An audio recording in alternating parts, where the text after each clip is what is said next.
Hello there, Seraphim17 once again.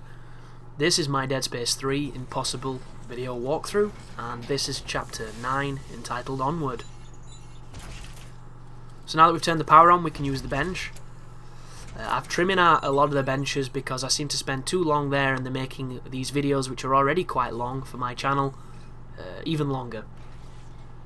I would normally break up these videos into sections to make them, more palatable to watch, because I do believe sitting down for 30 minutes can be a bit of a stretch for the average person on YouTube. It can also be difficult to find certain sections of levels, but the way that this game is structured with the side quests and with, the ways you can take your time in certain areas and explore and then come back through them and all that kind of stuff, it makes it difficult to be all that concise with your path on the game anyway. So I'm going to kind of just stick with it as best I can. There's another elevator that I've chopped out because the elevators just take too damn long. And this is a sequence where we have to go through a little detour to get our suit. There's an achievement apparently in this room. I think it's this room anyway. There's a certain path through this encounter which you can travel where you don't bump into the feeders and you get an achievement for not disturbing them. This video will not show you how to do that because I didn't do it, and it might not be this room. I've just read somewhere when I was on a forum, because when a game comes out I love to go on the achievement websites and check the forums and stuff just to see what everybody's saying, what everybody's talking about, just to see what people are finding, what people are discovering. And so far this has been pretty much what I expected. There's a lot of people mentioning the unlimited resource exploit and the bot glitches that you can do. A lot of people talking about the foam handgun, which is called like the devil horns on this one, I think it's called. And then there's just an absolute torrent of people complaining and whining and bitching about hardcore mode before they've even played it. And once again, it's just a bunch of overly sensitive achievement whores who don't want to put the effort into playing the damn game. They want the reward to be immediate and easy, and it always makes me wonder, why did you buy the game in the first place if all you want is the quickest path to completion so you can move on? And don't get me wrong, I definitely have achievement hoard in my time, and there's still part of me that has that feeling. But I don't shy away from a challenge. I wouldn't. For instance, if there was a way to do some sort of exploit to glitch to the end of the game and get the hardcore achievement, I wouldn't do it, because the whole point of achievements for me is in the name. But the forums are alive with different perspectives. A lot of collectible stuff happening, a lot of people talking, a lot of people on about Ellie's boobs because they've definitely increased. And some discussions have said it's because she's not wearing, a support bra anymore. She's kind of just letting them hang in all their natural supported glory by her boob tube top. But personally, I just think some parameters got stretched to make her more appealing to the pubescent boy. And no one's even mentioned that she's fixed her eye, which I find kind of disconcerting, because I know it's the future where technology is awesome and things, but she had an eye scarred by a psychopath, and now she's just got a randomly different coloured eye, and the only thing people are talking about is her massive rack, which just goes to show that it's doing as the developers intended. But these are the feeders, I believe they're called. I originally was calling them Africans, but I understand that that's quite insensitive to some people that take racial stereotypes as sick humour or poor taste. So then I started calling them Starving Marvins, but I think the inflection is almost the same, to which I then started calling them Scrubbers because they look dirty and scruffy, and that's the closest thing I can say that's not going to offend as many people as my other things would. So the feeders, which is their name, or Scrubbers, which is what I call them, they're essentially a wretch. They are Dead Space 3's equivalent of those children with the claw fingers that you fought a lot on that game. They rush you, they overwhelm you in numbers, and they're usually quite fragile, but they can be misleading. Sometimes shooting them in the torso, in the face, seems to do more damage than dismembering their legs. I haven't quite decided what the best strategy for them is. All I know is, if you have a force gun and it has the stasis ability and you have stasis on your persons, it's going to make those encounters much more manageable. Because if they are very close to you and you do not have like a direct funnel line of sight, you're going to get ambushed, and when they jump on you they take a lot of life. You generally don't have time to heal until you get slapped. They're a nuisance and they are very dangerous, and you're going to fight quite a lot of them, because every time the game, you know, decides to do something slightly different, it generally involves throwing those things at you. But they're not the end of the world. You shouldn't have too much issue with them. We're about to change suits in a moment into the Kurt Russell suit, which I do like a lot.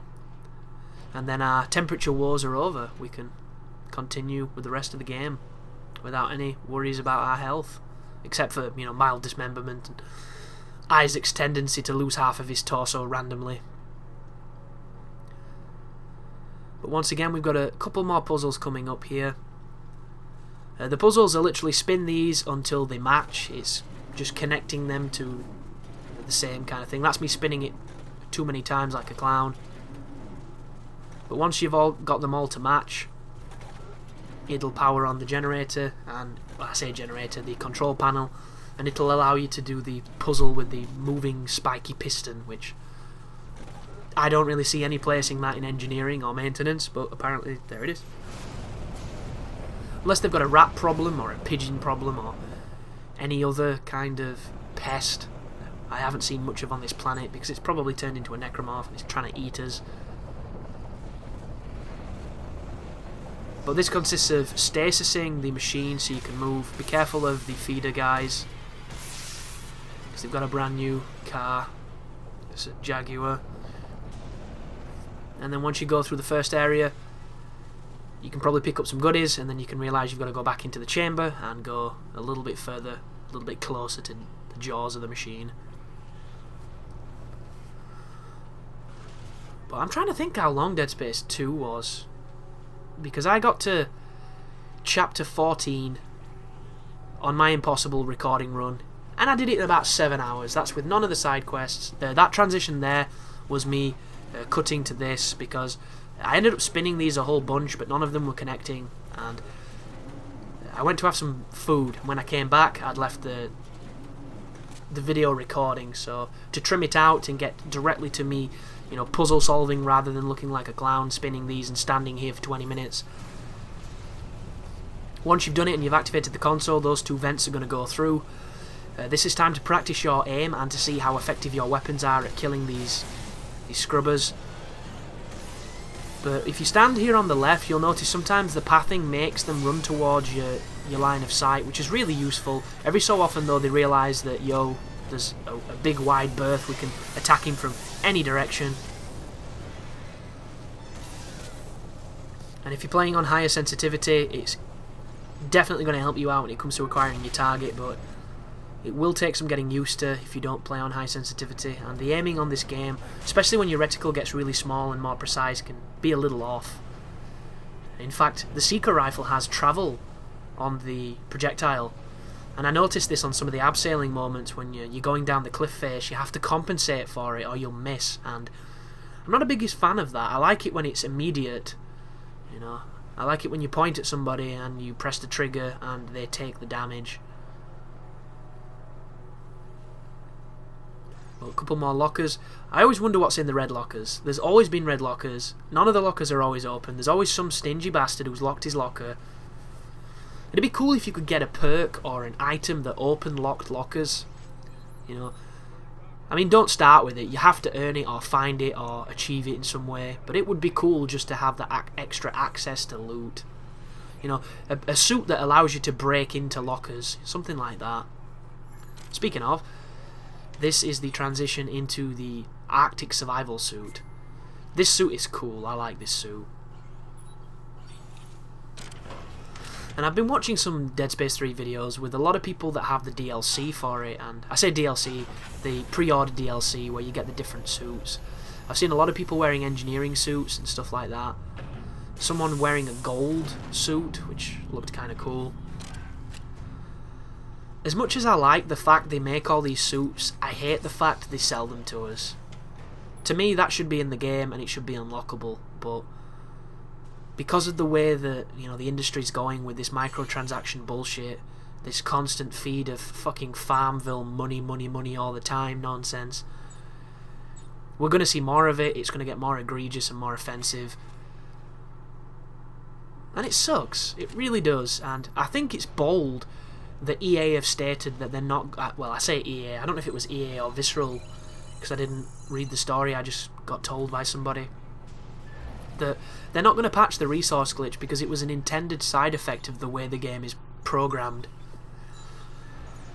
Which is a funny way of acknowledging that your autosave system is fucking flawed, but the way they put it in the statement was it was intentional that certain resources could be remined, essentially.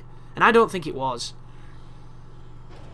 Because it's not the resource itself that's unlimited, it's the fact that the game, when it saves a certain state of the environment, and it's you exploiting the save system more than exploiting the actual way the game is programmed. So it's just a fancy way of saying we fucked up, but we did it on purpose. But back to the area where the guy who almost looks like he's got Germany flag pins on his breast, but they're not German flags. Kind of curious why these windows don't have glass. Or if I think they do have glass, because the wind's not blowing in. You think it'd be having an effect on our lovely collar, because when you're in the wind your collar blows. It doesn't look all that great, but it's a nice attention to detail. But we're headed back out, and once again we're at the mercy of Dead Space's forever loading doors. I don't really like this future, because I'm an impatient guy. I could not stand waiting for doors to open, unless there's some really fancy vault door. That'd make sense. But you can either go towards the cliff, where I was just headed, towards the demo territory once again, or you can go around this area and investigate to get some items, to get a scavenger bot location. Unfortunately, you're going to get ambushed by a lot of necromorphs because this is a hostile environment. They are the standard necros though, and these guys go down pretty quickly when you kitted up. Anybody curious of the weapon? I've gone for the trigun approach. I have the plasma cutter with the underslung magnum. It's a cool combination. It's perhaps not the most versatile and multi-purpose approach, but it's two really powerful delivery systems of damage. That beeping signifies a scavenger bot location. This is one of my least favourite aspects of Dead Space 3. These little corners that are copy and pasted. Each of them have alcoves, and only a few of them have enemy encounters, which makes it even worse because then you notice that there's this cookie cutter, random cul-de-sac of caves that don't serve any purpose other than to stretch out an already pretty linear environment. But note to self there, guys, once the necromorphs spawn, one will spawn behind you. I was either not paying attention or I didn't hear him because they wear dead silence. If they're behind you, when they're in front of you, they're running around with belts on, they're clanging, they've got the keys in the pocket, they're screaming, they're shouting, like a football fan. But when they're behind you, they suddenly turn into a ninja. And I don't know why. I don't know if it's just a side effect of the way the sound is designed, or if Visceral are just evil, but it kind of sucks. Not quite as much as this level design, but that's just me. And with the looks of this is a pretty long chapter. This is a 30-minute chapter. And I know what the rest of this is going to be. Excuse me. Because we're moving towards, as I've mentioned, the demo territory. But as you come around here, you'll notice there's a puker, there's a standard necromorph, and there's something behind me. I heard it just then. I can appreciate there being an event behind you. But when they're coming out of the snow, it doesn't give you time to spin around, and as you'll notice, they still haven't given us an effective way of getting rid of the puke, which is a massive inconvenience if you get caught in a bad situation. And I think you can actually catch the ball of puke that they fire at you and fire it back with kinesis, because there's a lot of stuff on this game you can use kinesis for, and my problem when I have a lot of ammo is I don't use kinesis enough. I kind of forget I have it. That's also combined with the fact that on this game I seem to pick up debris and bodies a lot more than I pick up the claws, and it's caused a couple of avoidable deaths. And I don't know about y'all, but I keep doing it. I don't know about y'all. That is literally my accent and my dialect coming through there. And I don't know about you folks, guys, whatever you want to add on there to make that make a little bit more sense grammatically. But when something fails me, I blame it. And so I should, because it failed me. And it generally puts me off using it. And sometimes it can unfairly judge a piece of equipment, a weapon, a technique, because it's failed me. And it's failed me once, and thus it's null and void and invalid, and I don't want to use it. When really, perhaps I might have used it slightly wrong, or I wasn't in the right frame of mind with it, or the right technique with it, and it's actually a fantastic utensil. I just used incorrectly. And I think there's a monster on the other side of this. I think this is a cheeky room. No?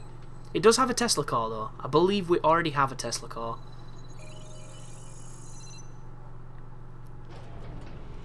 So a lot of the reviews have been criticising the amount of action in this game, which I can understand. My main gripe is the fact that it becomes really predictable with the enemy encounters, and the old Dead Spaces used to be quite elegant with the way they introduced that stuff. A lot of people will still say they were predictable, but there was diversity, I felt.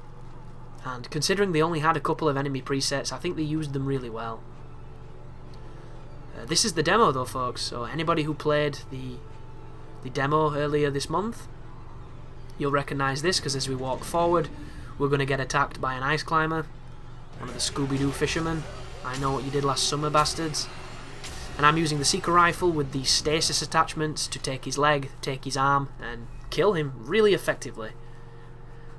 I cannot stress how useful the Seeker rifle is. If you can aim and you don't, miss too much, this gun is unbelievably useful. The only problem, the only drawback is it is easy to miss. And did you see that? How fast did this torso just move? And I just took off one of the damn limbs and it's still coming for me. I don't know, guys. Dead Space was always seemed to me to be fair. Firm but fair. That's what I would call it.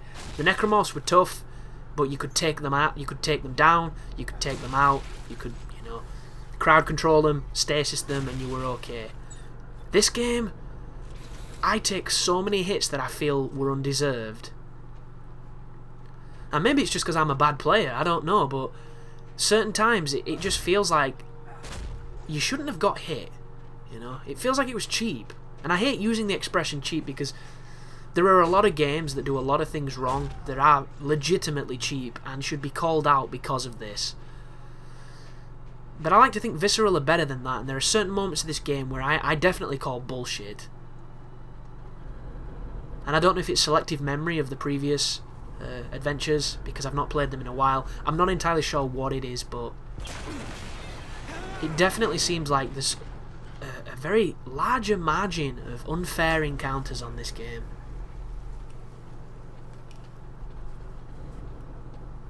But this is demo territory. We're about to come up against one of those cinematic sequences where we sit and watch Isaac do a lot of exciting things, but we're just really sat there pushing the analog upwards and tapping A.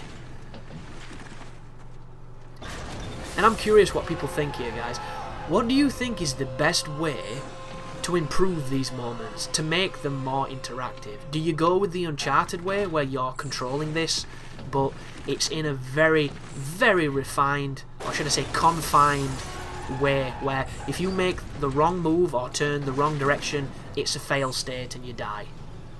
Do you risk frustrating players with, trial and error gameplay in those moments? Or do we keep them the same? Do we scrap them? How do we make those better?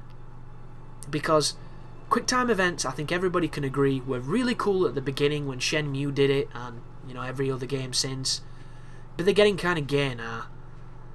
Bad games are overusing them, good games are using them out of context when they really don't need to. We need to replace that gimmick with something new, a new a new thing. I don't know what it's called, I don't know how it'll take form, but innovations must be made. Much like how we need the toilet paper innovation, because the bidet just ain't cutting it. We need the fucking seashells off Demolition Man, and we need clean asses in the touch of a shell. But anybody who's played the demo will know this encounter well, especially if you played it a few times. We're getting a couple of semiconductors, a bit more loot, a bit more of the good stuff, and this is going to funnel out into an area where we can both use a rig station, a rig kiosk, and a bench, because there's a boss fight coming. And we actually get to see Carver here, which I'm beginning to believe he's imaginary. I think he's like Bruce Willis in The Sixth Sense. And where Haley Joel Osment, just a little bit taller and clad in armour. Because where is he, man? He's never mentioned. He doesn't really do anything on the solo campaign, and on co-op he's everywhere. This is me messing about with this awesome device. Because you'd think, wouldn't you, in such a wide area, the only thing you could fill that with is secrets and stashes and stuff to dig up and find. And speaking of digging up, how cool would a dig mechanic be on this? The scavenger bots are a cool idea, but the ability to dig completely supersedes the scavenger bots for me. I used to dig on one of the Game Boy Advance Zeldas, and I used to love it. But this sequence right here, the game wants you to think it's a lot more intense than it is. Makes you feel like you're on the clock, but you're not, so don't worry, take your time, prepare. You're up against a boss. You have to destroy 3 tentacles on the top of it, then destroy 3 tentacles in the face of it, and it's pretty much the rule of threes that happens with most bosses since the inception of gaming, where when you shoot all 3 of the tentacles it releases its core, and you only usually have enough time to kill 1 of the cores. If you get lucky or you're very skillful, you might be able to kill more than 1 in 1 engagement. To be completely honest, I haven't tested it enough to say for certain that that's an approach you can do, but this boss is not difficult. The only drawback is it's cheap. And it's cheap for one reason. When you stun it or when you hurt it and you don't, and it's finished being damaged, it charges you for an attack. And the charge is very long. It's essentially a directional sprint towards you. Isaac moves like a fridge with no wheels. He just scrapes across a tile floor, ruining the decor. It's an absolute nuisance how fridgy Isaac can be. And evading these things when you're strafing can be awkward. When you run, you can't see what you're doing because you can't turn the camera competently, and you can get hit when it's not really your fault. The roll doesn't really help, even though I'm going to try and use it, as you'll see. And what happens is if the boss hits you, he knocks you down Lost Planet style. And when you're on the ground, if he's anywhere near you, his entire body is an area of influence that causes damage. So as you stand up in the animation where you should be invulnerable, but Visceral forgot to do that, your torso will come apart as if he's attacked you when he didn't even move. He was just close enough for you to get injured by his magical aura, or whatever bullshit mechanic you want to call it. And that's because when he attacks, every single part of his geometry is classed as a weapon. It's classed as a danger spot. And if you ever played Castlevania Lord of Shadows, that was my biggest problem with that game. When the bosses, and probably the enemies too, but the bosses was when it was really apparent. Whenever they went to do an attack, if you touched them before they'd even finished the attack, or even swung your way, you took damage. And that to me is bad game design, and it's one of the reasons I had a lot of problems with that game. And it'd result in hilarious moments where a boss would reach back with a sword or a spear or any kind of weapon, and as he reached back his belly had come out, and he'd touch you with his belly.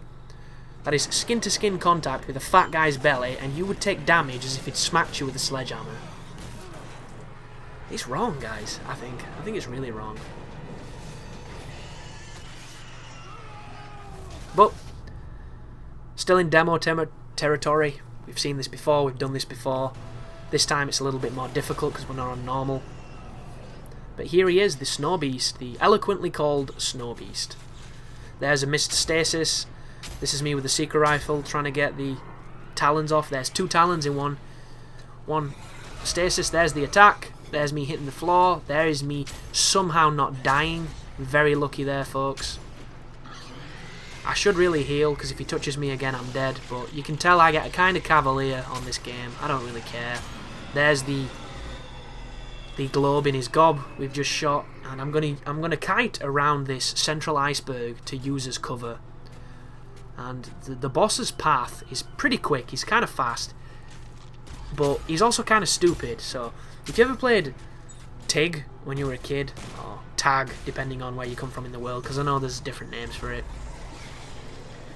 If you ever did the whole hide behind the car, and every time they go left you go right and vice versa, this is essentially what we're doing here, until he releases his tentacles so that we can shoot them, save all the schoolgirls, and then punish him by shooting his mouth. But because of the nature of tentacles and the nature of the boss's movement, it can be difficult to isolate him and attack him. That right there could be the kill shot. Yeah, that's the kill shot. So got very lucky at the beginning, but we pulled it off towards the end. We recovered very well, and the rest of this is demo territory until we go through the next door, and it's going to be slightly different than what you remember in the demo, because the demo was knitted together from pieces of the game, which is really cool, I think. But before you leave, make sure you run around the arena, because there's plenty of ammo from all the buildings he destroyed. And chances are you're going to need it, because he can take a pounding, especially if you're not as accurate as you'd like to be. And I think we're all would like to be a little bit more accurate if we could. But that's another thing I'm curious of. Instead of ladders and elevators, what gameplay mechanic would we utilise there to make the game flow a little better and seem a little less stupid? Because there's not even a sequence on this game where you walk upstairs. You know, they could be circular stairs, they could be squared stairs with a a central mass. There could be combat upstairs, but instead it's just this sequence of elevators and ladders. Ladders everywhere. We're in the future, and ladders, man. Ladders just everywhere. Speaking of, just random ladders. Why? Is there a bunk bed? Is there a balcony? I don't get it. Maybe everybody's fat in the future and we need this to give them a little bit of passive exercise. But this is me looking for some goodies, looking for some potential things to pick up. Up here is a pulse rifle. That gun is good, man. It's a really fast assault rifle and it's got a grenade launcher. It's the best of both worlds. It's got something good for crowd suppression and something good for laying down some serious damage. I've never personally been the biggest fan of the gun, because I think it's, when you play a Dead Space, the last thing I want to do is shoot bullets. Because the whole point of Dead Space is you're using equipment that you've salvaged, you're using mining equipment, you're using, tools. That's the cool thing. And to just use a gun can sometimes seem a little redundant. That doesn't mean I'm not going to, though, especially on a walkthrough run, because this is almost savage efficiency that I'm going for, hence why I'm using the Seeker rifle, hence why I've got the Magnum under the plasma cutter. This next room's a pain in the ass as well. This is another fantastic example of how the enemies do not know how to approach you if you exploit the pathing by standing in a doorway. And sometimes this can work to your advantage, other times it can actually work against you. And I don't understand it, because normally in Dead Space there's a vent in here to stop that problem from happening, and they'll just drop in behind you or drop in next to you, but for some reason it doesn't work. So in here there's going to be a bunch of the feeder guys, but they will not come through the door. And every time you stand near the door they run to your right, and when you go through this room they're going to be really close but on your right.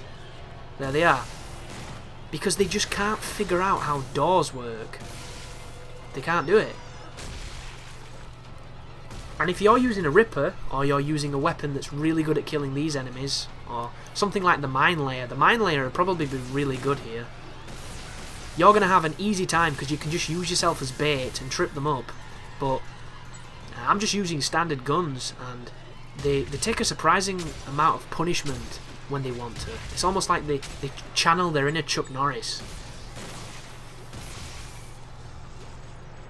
As soon as the music goes down, you can feel free to loot.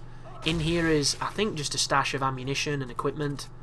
So just get all the goodies you can get, and then we're going to be exiting out of this place, entering the building on the other side of that snowfield, and that will be the end of this pretty damn long chapter. So there's a scavenger bot location. Hopefully it'll bring us back some goodies. There is a node box that's filled with upgrade components on this game, and once again we've got 3 tight employees and 3 overly trusting employees, so feel free to burgle them. But I sometimes wonder what the point is in being able to pick up debris in the levels when you fire it at the necromorphs. It does do damage, but it's not as effective as I would like it to be. Because if anybody played Bioshock 1, and I hope you all did, because that game was fantastic for its time, telekinesis broke that game. Telekinesis completely pacified everything, because you could use anything in the environment with telekinesis, and if you hit something with it, it killed it, because it was a one-hit kill. Then you could pick up the person you killed and fire him at the rest of the dudes. It was so overpowered. I used to use it in conjunction with Chameleon and the harpoon gun, or the rivet gun, or the needle gun, whichever fired the thing that pinned people to walls. And I would literally stand still. I'd aggro the enemies, I'd run away, I'd run round a corner, and I'd stand still. I'd go invisible in the Chameleon, and none of the enemies knew where you were. And I'd single-handedly take them all out as they walked close to me. I'd hit them with headshots while they didn't know where I were. And it was just easy mode. Absolute easy mode. But thanks for watching, and you take care now.